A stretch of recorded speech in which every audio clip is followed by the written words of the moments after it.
Pocas veces nos damos cuenta de qué manera las emociones, lo que sentimos, es el motor de nuestras decisiones. Y qué mejor ejemplo que el que tuvo que realizar Will Smith en la entrega de los premios metiéndole un cachetadón al otro por lo que él estaba sintiendo. Estaba en televisión en vivo y en directo, más de 1 millón de personas, mucho más de 1 millón de personas lo estaba viendo. Y el hombre se dejó mover por sus emociones. Y podemos llegar a pensar que tal vez lo que hizo el uno o lo hizo el otro está mal, pero antes de entrar a revisar qué fue lo que pasó con ellos, ¿por qué no entramos a revisar cuántas decisiones nosotros no hemos tomado basadas en nuestras emociones? Y efectivamente fue lo que me pasó. Uh, Muchas veces he evitado sobre cualquier razón o manera ir a lugares donde debo ir. En mi caso particular he perdido una infinidad de oportunidades y he desobedecido a Dios al no ir al lugar donde Él quiere que yo llegue. Movido por mis emociones, pongo excusas, pongo peros para no ir. Y la mayoría de las veces uso razones externas a la mía y digo que siempre es por aquel, por aquella, por eso, por lo demás, porque me toca viajar, porque no tengo tiempo, por el COVID, por Rusia, ahora por la cachetada de Will Smith, y no voy. Y rara vez nos volteamos al espejo a mirar y a enfrentarnos por las razones verdaderas que no queremos movernos o que no queremos obedecer. En mi experiencia personal, yo puedo tener 2 razones principales por las cuales no quiero ir a un lugar donde debo hacerlo y termino haciendo lo que quiero y no lo que debo. La primera razón, y me afecta muchísimo, es que creo que no voy a ir a ese lugar a recibir lo que quiero. Y la segunda razón es por temor o miedo a lo desconocido. Y es que básicamente, aunque parezca que una decisión como esta no tiene una implicación posterior, ninguna implicación posterior, la verdad es que sí estamos tomando una decisión de vida o de muerte. Deuteronomio 30:19 dice: hoy te he dado a elegir entre la vida y la muerte, entre bendiciones y maldiciones. Ahora pongo al cielo y a la tierra como testigos de la decisión que tú tomes. Todas las decisiones cuentan. Ahí si eligieras la vida para que tú y tus descendientes pudieran vivir. Y usted me preguntará, ¿qué tiene que ver el lugar donde no quiero ir, el lugar a donde no me parece porque no va a recibir lo que quiero con una decisión de vida o muerte? La respuesta es sencilla: la obediencia. Esa es la razón. ¿Cuál es la decisión de vida o muerte? ¿Obedecer o rebelarme? Esa es la decisión. Obedecemos cuando la palabra de Dios está viva en nuestro corazón, cuando decidimos amar a Dios y lo manifestamos con nuestras acciones. Andamos en sus caminos, cumplimos con sus mandamientos, o bien nos rebelamos cuando no obedecemos y ponemos otros ídolos primero que Dios en nuestra vida. Muchas veces estos ídolos pueden ser nuestras emociones. Amar a Dios es igual a obedecer, y eso es lo que nos da a nosotros vida eterna. Y es que este tema de los ídolos muchas veces puede llegar a ser malinterpretado, malentendido por nosotros, pensando que hoy con nosotros no tenemos ese tipo de ídolos o de figuras colgadas, o el tipo que existe en Guatemala como un machimón, para adorar árboles o estrellas o incluso a animales, y que esto solo existe en el pasado y que nada tiene que ver hoy. Pero cuando entramos a mirar un poquito el tema en detalle, hoy, al igual que desde el tiempo de Adán y Eva, el tema de los ídolos está presente en nuestras vidas, y todos tenemos ídolos externos y ídolos internos. En los ídolos externos puedo calificar o clasificar el tema como el dinero, la influencia, una posición social, los estudios, la universidad, el barrio, el edificio, el carro, el reloj, el celular, la empresa, el negocio en donde hoy trabajo. Y muchos nos aferramos a esos ídolos y nos movemos por ellos. Y dentro de los ídolos internos, esos que están escondidos en ese lugar secreto que afectan directamente nuestro carácter, que solo los conocemos nosotros y Dios. Aparecen el orgullo, el egoísmo, el placer, la arrogancia o hacer nuestra voluntad, independientemente que sea lo que nos mueva para hacerlo. Y si tenemos claros que somos un templo de Dios, que somos un lugar santo y que debemos permanecer así, si Dios ve en algún momento que nosotros podemos estos ídolos externos o estos ídolos internos primero que Él en nuestras vidas, seguramente se va a alejar de nosotros. Un error que nos mata es pensar que son nuestros pensamientos, nuestros gustos, nuestros deseos los que nos dominan. Y esto sencillamente pasa porque no nos hemos rendido a Dios. La semana pasada yo tuve la oportunidad, luego de casi 2 años de no hacerlo, y mejor aclaro, de no querer hacerlo, de ir a Guatemala. Y cuando me senté a revisar las razones por las cuales yo no quería ir a Guatemala, volvieron a aparecer esas 2 razones que mencioné anteriormente. Creo que no voy a recibir lo que quiero, los ídolos externos. Y es que efectivamente todo lo que para mí en algún momento definió mi identidad como persona, ¿sí? Ya no estaba. Ya no estaban las cosas materiales, ya no estaba la casa, ya no estaban los carros, la empresa no era la misma. Y a pesar de que hoy sé que mi valor es definido por quien soy y soy un hijo amado de Dios, no tenía ni idea de qué manera se iban a desempacar mis emociones, mis sentimientos, y era algo que yo no quería enfrentar. Y la segunda razón, básicamente era el miedo y el temor, todos esos ídolos internos, el egoísmo, el orgullo, el placer, la arrogancia y hacer mi voluntad, era algo que también sabía que iba a tener que enfrentar, ya que fueron muchos esos años y muchos esos ídolos internos que tuvieron un lugar primero que Dios en mi vida mientras estuve viviendo en Guatemala. Y era un montón de recuerdos lo que tenía encima. Y esa combinación y esas emociones hicieron que yo en 2 años o casi 2 años no quisiera ir a Guatemala y que la verdad lo que me llevara fuera el doctor para arreglarme los dientes. Tuve que ir a Guatemala y enfrentarme con todo esto.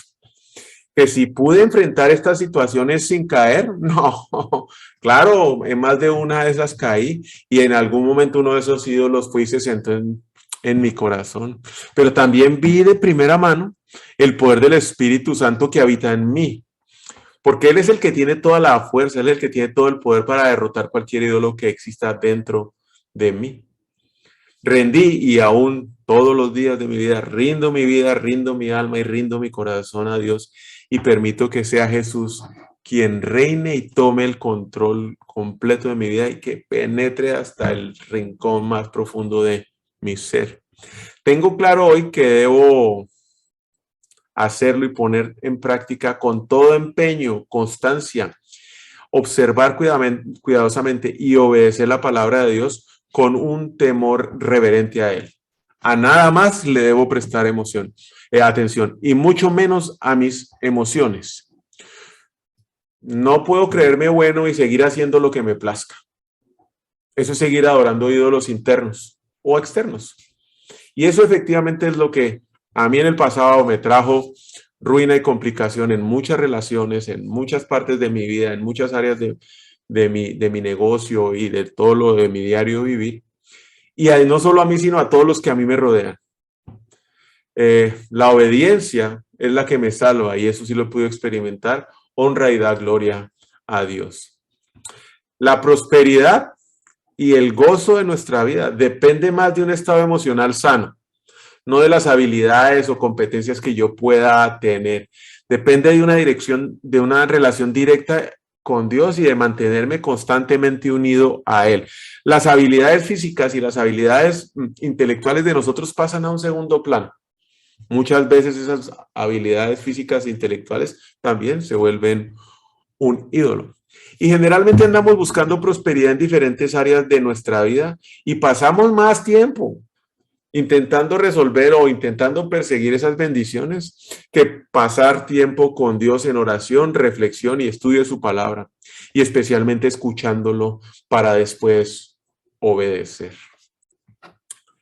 Dice la palabra de Dios en Deuteronomio 36, el Señor tu Dios cambiará tu corazón y el de tus descendientes para que lo ames con todo el corazón y con todo el alma y para que tengas vida. Solo lo hace Él y Él es el que transforma nuestro corazón siempre y cuando usted y yo lo permitamos. Y volviendo a mi viaje a Guatemala y a pesar de mis caídas, a pesar de mis errores, Dios permitió que fuera un viaje, pero extremadamente maravilloso, con reencuentros, con abrazos, con risas y muchísima comida, desayunos, almuerzos y cenas. Recibí muchísimo más de lo que pensé que iba a recibir o de lo que siquiera llegué a pensar, tal vez eso no lo voy a recibir. Fue mucho más grande lo que recibí que inclusive la expectativa que llegué a tener. Y todo ese miedo y todo ese temor y esas emociones, por lo que yo podría sentir, no fue más que eso, un temor infundado en mi cabeza que nunca experimenté en la realidad. Me gocé especialmente los tiempos de comida, los 3 tiempos, ¿sí? Con amigos, con compañeros de trabajo y fue la sobremesa el mejor tiempo de todos. ¿Por qué? Porque hablamos, compartimos nuestros testimonios de lo que Dios ha hecho en nuestra vida y fue un tiempo especialmente enriquecedor para mí. Regresando a Houston, el tema daba vueltas en mi cabeza, era que cómo podía yo hacer para mantenerme unido a Dios todo el tiempo, teniéndolo a Él como el rey y centro de mi corazón, sin que ninguno de estos ídolos se volviera a encaramar, dándome o no cuenta en mi corazón. Y creo que el mejor y la mejor manera es sentándome en la mesa con Jesús y teniendo temas de sobremesa como los que yo experimenté con mis amigos y compañeros en Guatemala. Sentarme todos los días a tener estos tiempos de sobremesa con Jesús. Al principio pensé, ¿de qué me va a hablar? Y como soy un vendedor de esos empedernidos, generalmente voy preparado a todas las reuniones de igual forma. Diría yo que será lo que me va a preguntar Jesús, ¿de qué manera yo me puedo preparar?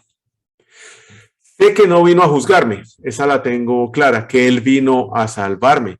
Por lo tanto, creo que la conversación sería, si no la misma, muy cercana a la que tuvo con los 12 discípulos el día de la última cena. Y como Él es un excelente conversador, sabría muy bien en qué momento y qué preguntas hacerme para mantener una conversación amena, abierta y enriquecedora que cambiaría mi vida y me llevaría a amarlo o me llevará a amarlo muchísimo más.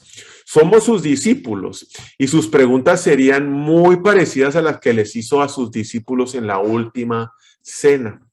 ¿Y qué mejor tiempo pues ahorita para compartir lo que creo que Jesús, cuando nos sentamos en la sobremesa con Él, nos preguntaría?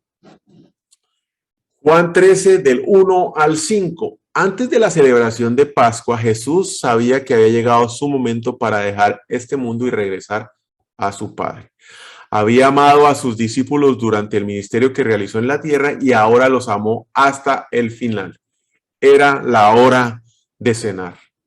Y el diablo ya había incitado a Judas, hijo de Simón Iscariote, para que lo traicionara a él.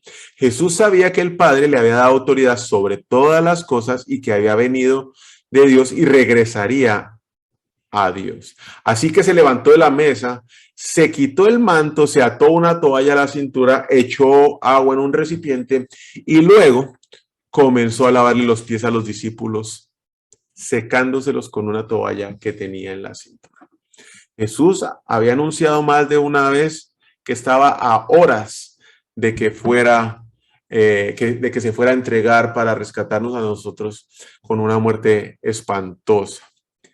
No me quiero imaginar el nivel de estrés y el nivel del dolor que él debería estar pasando por saber todo lo que lo iba a esperar en ese proceso. Pero aún así, amó tanto a sus discípulos que tuvo tiempo para compartir con ellos.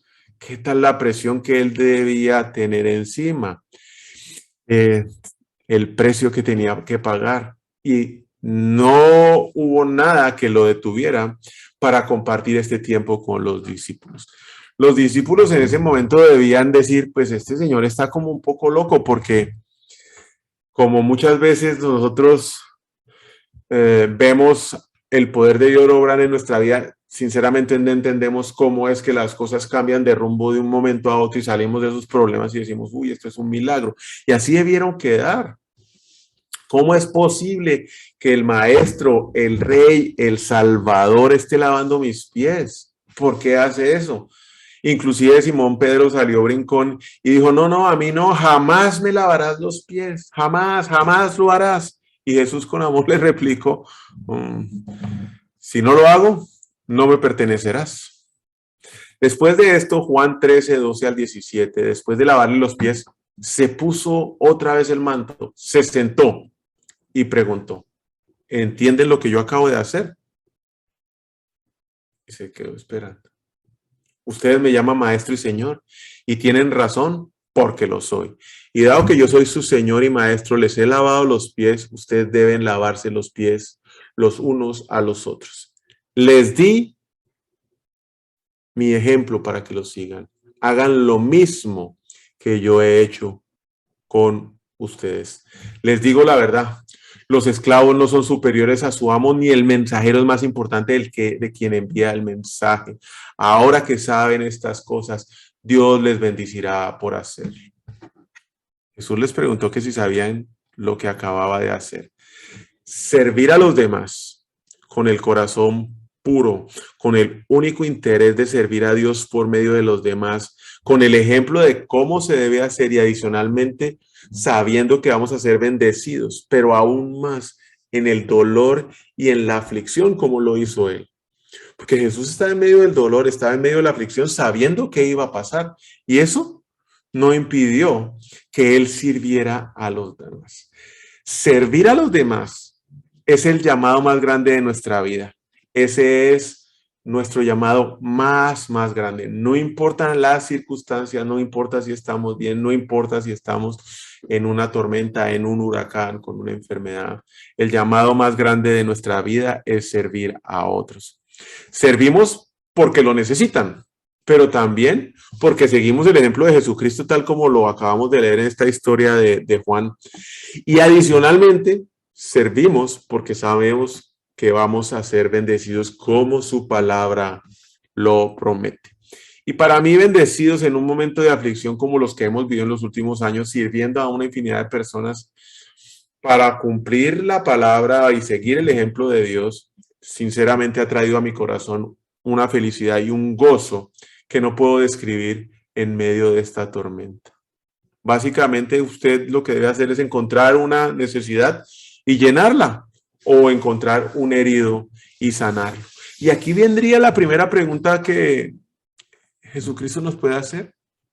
¿Qué puedo hacer yo esta semana intencionalmente para servir a otro? No espere que esto se acabe, respóndala ya mismo. ¿Qué puede hacer usted ahora por una persona intencionalmente para servirlo? Primera pregunta.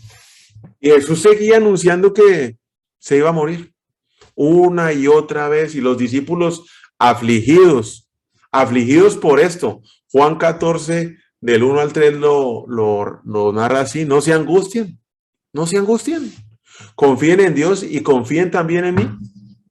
En el hogar de mi Padre hay muchas viviendas, y si no fuera así, yo se los habría dicho a ustedes. Voy a ir a prepararles un lugar, y si me voy y se los preparo, vendré para llevarlos conmigo, y así ustedes estarán donde yo esté. Que su corazón no se aflija, tal como Jesús animó a los discípulos que estaban re mal por la partida de él o por la muerte que él anunciaba. De la misma manera, él lo hará con nosotros. Jesús da a nuestros problemas terrenales y mundanos, muy severos, muy graves que sean, una solución eterna y celestial. En el hogar de mi Padre hay varias viviendas. Tengo un problema hoy aquí y Jesús nos dice, aunque estemos batallando aquí en la tierra, el problema no es aquí en este mundo. Fijémonos y pongamos nuestros ojos y todo nuestro corazón y toda nuestra atención en el cielo. Pongámosla en Dios.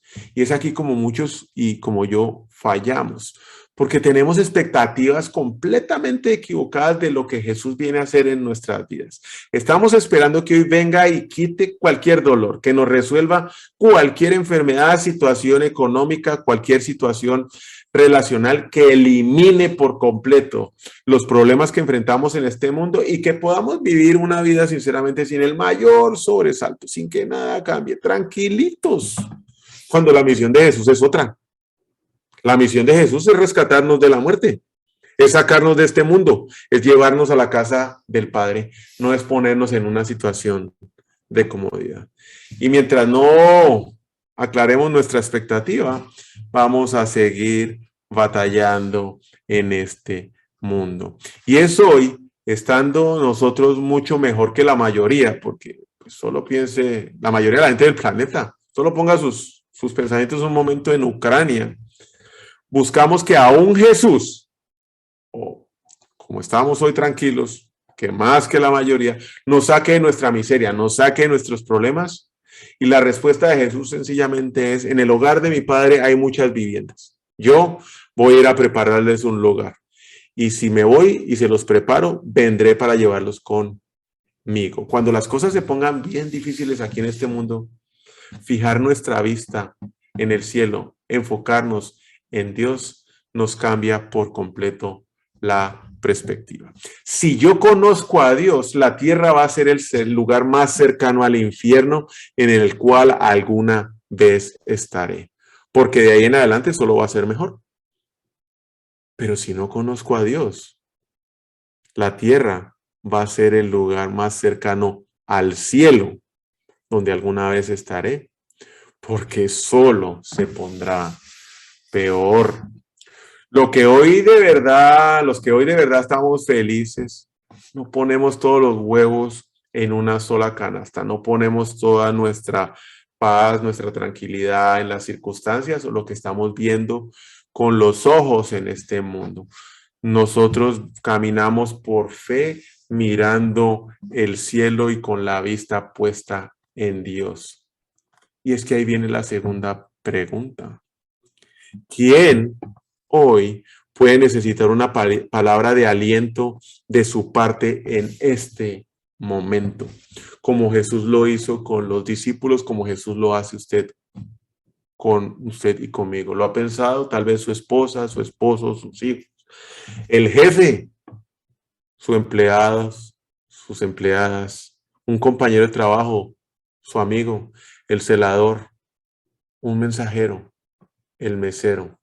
Quizás el doctor, cualquiera hoy, se puede beneficiar de un mensaje de texto suyo, de una llamada que usted hace desde su corazón, desde un email o con una oración. Es que esto no se trata de ir los domingos solamente a la iglesia y listo. Esto se trata de seguir el ejemplo de Jesús todos los días de la semana a donde vayamos. Juan 15, 4 al 5 continúa contando la cena. Y permanezcan en mí y yo permaneceré en ustedes, así como ninguna rama puede dar fruto por sí misma, sino que tiene que permanecer en la vid, así tampoco ustedes pueden dar fruto si no permanecen en mí. Yo soy la vid y ustedes son las ramas. El que permanece en mí, como yo en él, dará mucho fruto. Separados de mí, ustedes no pueden hacer nada. Y es que separados de Jesús, lo único que haremos es dar permiso a esos ídolos externos, a esos ídolos internos, que nuevamente tomen el trono en nuestro corazón. ¿Y sabe qué? Nos vamos a morir. Mientras nosotros permanecemos firmemente aferrados a Él, Es Jesús quien nos alimenta, es Jesús quien nos sostiene, es Jesús quien nos da vida. Nosotros aquí no estamos vivos solamente para sobrevivir. Nosotros vinimos a esta tierra y estamos vivos para hacer una diferencia aquí. Juan 15:8, mi Padre es glorificado cuando ustedes dan mucho fruto y muestren así que son mis discípulos. Hacer la diferencia es dar fruto. Damos gloria y honra a Dios por medio de nuestros frutos y además seremos conocidos por los mismos. Haga algo con su vida. Haga la diferencia. Y mejor si lo hace unido a otros como lo hemos venido desarrollando últimamente en estos 2 años en este grupo. Manténgase unido y manténgase comprometido. Hacemos más cuando estamos unidos a otros que cuando estamos separados. Somos una gran pieza en un rompecabezas, pero es el rompecabezas de Dios. Y no estamos diseñados para que nos pongan en cualquier parte o para hacer cualquier parte en ese engranaje. Estamos diseñados para hacer y para cumplir nuestra parte, un propósito específico que Dios conoce. Cada uno de nosotros, claro, puede hacer algo por hacer la diferencia. La verdad, poco, pero unidos, de verdad, trabajando bajo la voluntad y en el propósito de Dios, vamos a hacer la diferencia. ¿Quiere ser parte de hacer la diferencia? Únase con otros. Haga su parte. Encuentre su lugar. Y ahí viene la tercera pregunta que Jesús nos haría en la mesa. ¿Cuál es su parte? ¿Qué cree usted que debe hacer hoy? ¿Ah? Y vamos avanzando con estas 3 preguntas para mantenernos enfocados y poner primero a Dios y Jesús en nuestro corazón. Primero, vamos a servir. La segunda, vamos a animar que nuestras palabras, que lo que salga de nuestra boca, texto, mensaje, email, siempre sea de aliento. Y tercero, que vamos a producir. La cena con Jesús no había terminado. Y Jesús les presenta a los discípulos la guía, la persona más importante y a quien debemos escuchar para caminar esta vida alejados de los ídolos. Juan 14:16-17. Y yo le pediré al Padre y Él les dará otro consolador para que los acompañe siempre, el Espíritu de verdad, a quien el mundo no puede aceptar porque ni lo conoce ni lo ve, pero ustedes sí lo conocen, porque viven ustedes y estará en ustedes. El mundo no lo conoce, pero sus discípulos sí. Ese es el Espíritu Santo. Juan 16:1, 8 y 13. Todo esto se los he dicho para que no flaquees en tu fe. Y cuando Él venga, convencerá al mundo de su error en cuanto al pecado, a la justicia y al juicio. Pero cuando venga el Espíritu de la verdad, Él los guiará a toda verdad, porque no hablará a su propia cuenta, sino que les dirá solo lo que oiga y les anuncia las cosas que está por venir. Nos guiará para no cometer errores. Nos guiará y nos dirá qué va a pasar en el futuro. Y seguirlo requiere sumisión y especialmente obediencia. Escuche la voz del Espíritu Santo dentro de usted. ¿Cuántas veces decimos es que yo no escucho nada? Aquí estoy esperando que Dios me hable. Esto es un silencio, no escucho nada. Tenga la seguridad que Dios no es el que tiene el problema para hablar, pero sí somos nosotros los que tenemos el problema para escucharlo. Y el problema básicamente radica en nuestra disposición para hacerlo. Y es que la voz del Espíritu Santo se escucha bien fuerte cuando usted y yo estamos dispuestos a escucharlo. Esto es una decisión previa que debemos hacer en nuestra vida. ¿Voy a escuchar al Espíritu Santo o voy a escuchar el bombardeo de voces externas e internas que me atacan constantemente? ¿Qué voy a hacer? Disminuir la velocidad, bajarla, limitar el ruido externo a cero, encerrarnos y tomar tiempo a solas para orar y preguntar una oración tan sencilla como: Espíritu Santo, ¿qué quieres decirme hoy? ¿Qué tengo que hacer hoy? Escuchar y especialmente, una vez lo haya hecho, obedecer. Y ahí viene la cuarta pregunta. ¿Qué es lo que el Espíritu Santo está tratando de decirle hoy a usted? una advertencia?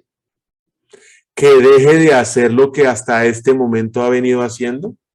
O más bien, que se levante de esa sofá, de esa silla y vaya a hacer lo que debe hacer, que no ponga peros, que no ponga excusas, que sencillamente lo haga, que vaya a ese lugar que se incomoda, a ese lugar que le da miedo, a ese lugar que le da temor, o bien a ese lugar que cree usted que no va a recibir lo que usted desea.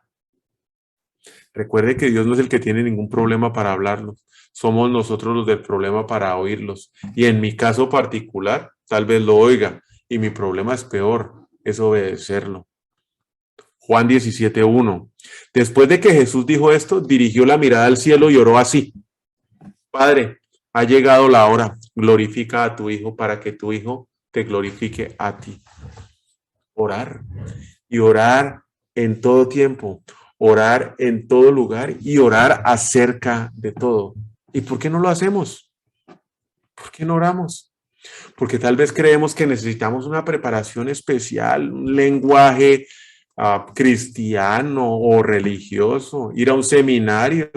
Creemos que no nos merecemos hablar con Dios o que Dios no va a querer hablar con nosotros porque no somos lo suficientemente buenos. Creemos que Dios no está cerca de nosotros o que tal vez no se preocupa por uno. O tal vez creemos que el pecado que cometimos hace mucho tiempo o el que acabamos de cometer hace pocas horas alejará a Dios de nosotros. Hebreo 4:16.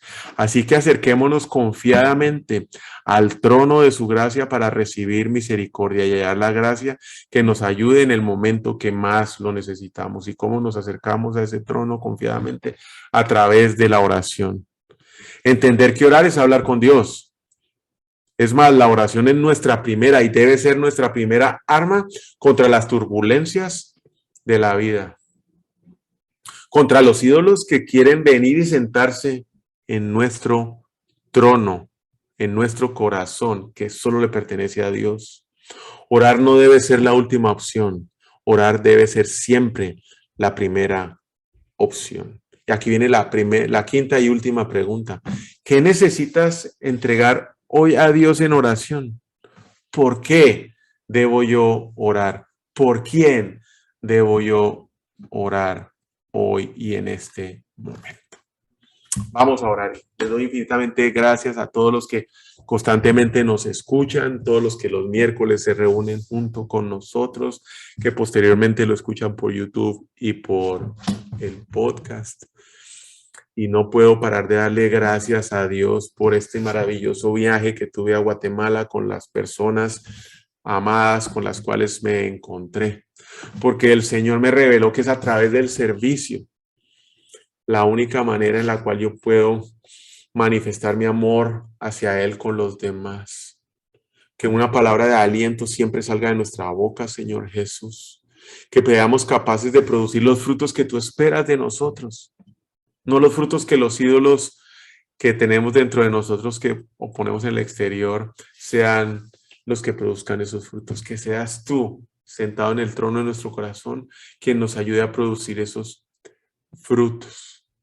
Que tengamos la capacidad, que tengamos la disposición, que tengamos el deseo todos los días de escuchar al Espíritu Santo